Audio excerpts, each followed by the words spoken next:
محرم کی 10 تاریخ کو اگر کوئی شخص اپنے گھر والوں کے نفقے میں کھانے پینے میں نفقے میں خرچے میں وسعت سے کام لے تو اللہ تعالیٰ اس کی برکت سے اس کو سارے سال اس کے روزی میں انشاءاللہ برکت رہے۔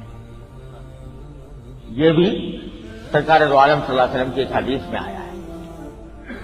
لہذا عاشورہ کے دن عام دنوں کے مقابلے میں اپنے گھر والوں کے لیے کچھ بہتر کھانا بنانا یا بہتر کچھ معمول سے کچھ زیادہ ان کو خرچہ دے دینا، یہ بھی حدیث کی روح سے موجب برکت ہے۔ اس کو فرض واجب نہیں سمجھنا چاہیے، یا اس کو یہ نہیں سمجھنا چاہیے کہ ذرا ضروری ہے یہ کام، لیکن اگر کوئی کرے تو اس کی یہ برکت حدیث میں بیان فرمائی ہے۔ یہ موجب خیر و برکت ہے کہ ذرا عام دنوں کے مقابلے میں کچھ خرچہ زیادہ دے دیا جائے اپنے گھر والوں کو، اور یا یہ کہ ان کے لیے بہتر عام دنوں سے مقابلے میں زیادہ بہتر کھانے کا انتظام کر لیا جائے۔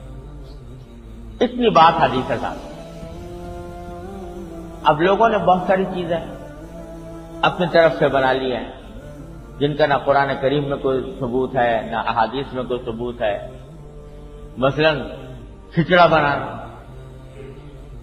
کہ محرم 10 محرم کو کھچڑا بنانا، اگر 10 محرم کو کھچڑا نہ بنا تو محرم ہی نہیں آیا، گویا جس کو لازم اور فرض اور واجب سمجھ لیا۔ اس کی کوئی اصل نہیں، نہ قرآن میں نہ حدیث میں، نہ صحابہ کرام کے عمل میں، نہ بزرگان دین کے تعامل میں۔ یہ لوگوں نے اپنی طرف سے نکال لی ہیں، اور ایسی چیزیں جو قرآن و حدیث میں جن کی بنیاد نہ ہو لوگ اپنی طرف سے نکال لیں، یہ اسی کو بدعت کہتے ہیں۔ اگر اس کو ضروری سمجھ لیا جائے، سنت سمجھ لیا جائے تو اس سے پرہیز کرنا چاہیے۔